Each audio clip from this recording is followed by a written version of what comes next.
간병비 보험금 청구, 이 서류 준비 안 하면 제대로 못 받습니다. 핵심 정리해 드리겠습니다. 클릭해 주셔서 감사합니다.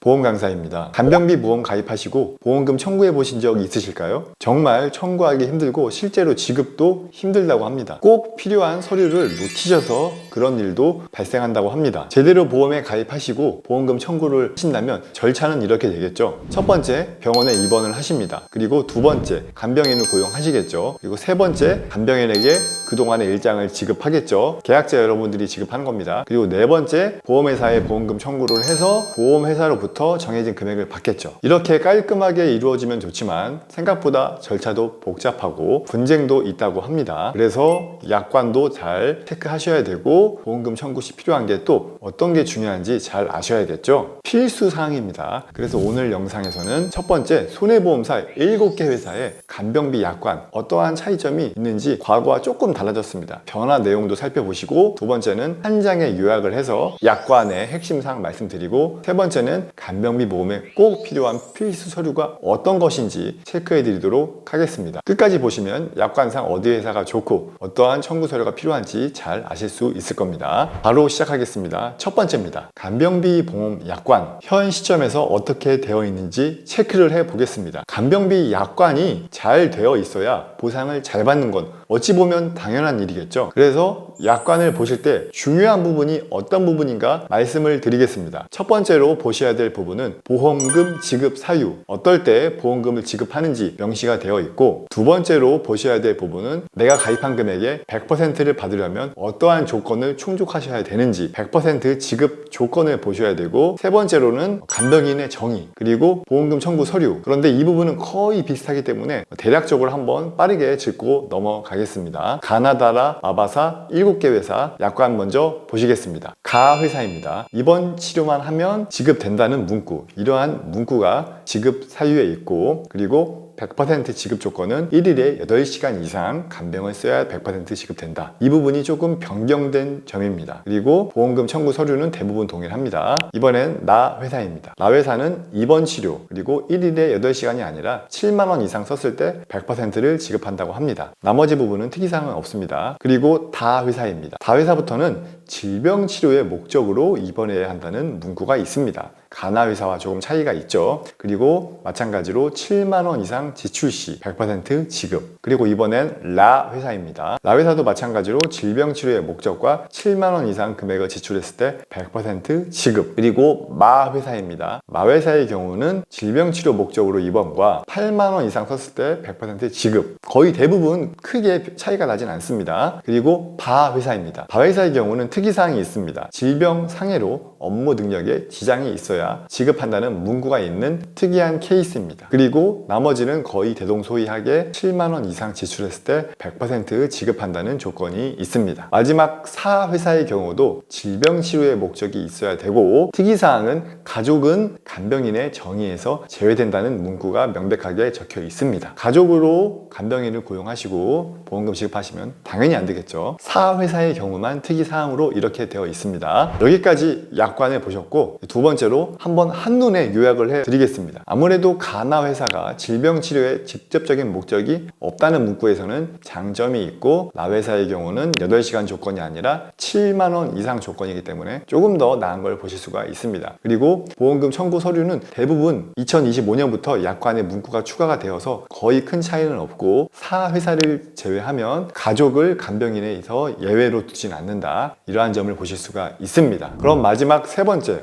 오늘의 핵심, 간병인 청구 시 꼭 필요한 필수 서류에 대해서 말씀을 드리겠습니다. 약관이 아무리 좋아도 서류를 제대로 지급 못 받아서 보험금 지급 못 받거나 지연되시면 기분이 좋지 않을 수가 있죠. 당연히 꼭 필요한 서류를 말씀드리겠습니다. 제가 생각하는 가장 중요한 서류는 간병인 매칭 확인서입니다. 이것은 입원하기 전에 준비를 하셔야 되고, 입원 중간에 적용하신다면 소급 적용이 되지 않을 수 있기 때문에 간병인 보험금 청구를 위해서는 정말 미리미리 잘 준비를 하셔야 됩니다. 이 간병인 매칭 확인서 피로연설을 제대로 준비하지 못해서 보험금 지급 안 되는 사유도 있었기 때문에 보험금 청구를 위해서는 미리 업체를 통해서 매칭 확인 확실하게 준비하시는 게 가장 중요하다고 생각이 됩니다. 이것만 기억하셔도 절반 이상은 청구하실 수 있습니다. 그리고 약관에 적혀 있는 간병 근무 일지, 간병비가 상세히 들어간 영수증, 간호기록지 등 이러한 부가적인 서류도 필요하시니 제대로 준비하시는 게 좋습니다. 이러한 서류가 있고 가장 중요한 건 간병인 매칭 확인서, 제일 중요하다고 보시면 되겠습니다. 왜 이렇게 보험금 청구가 복잡해졌을까요? 실제로 이러한 일이 있었다고 합니다. 가족이 간병했어요. 그리고 보험금 청구를 했어요. 그런데 실제로 그 가족은 해외에 있었다고 합니다. 합법적으로 청구하지 않는 분들 때문에 절차가 점점 까다로워지고 복잡해지는 게 아니겠습니까? 합법적으로 제대로 정상적으로 청구만 하신다면 보험금 지급받는데 문제가 없기 때문에 구글 타임라인 기록까지 확인한다고 하니 간병비 보험 청구를 위해서는 제대로 정직하게 준비하셔서 청구하시면 제대로 보험금 받을 수 있을 겁니다. 오늘은 7개회사 간병비 약관과 보험금 청구에 꼭 필요한 서류를 정리해 보았습니다. 어떠한 회사로 가입하시면 유리한지, 도움이 필요하시면 언제든지 말씀해 주시면 최선을 다해서 상담을 해드리도록 할 테니 연락 주시면 감사하겠습니다. 오늘 영상 도움이 되셨다면 구독, 좋아요 한번 부탁드리겠습니다. 긴 영상 끝까지 시청해 주셔서 감사드립니다.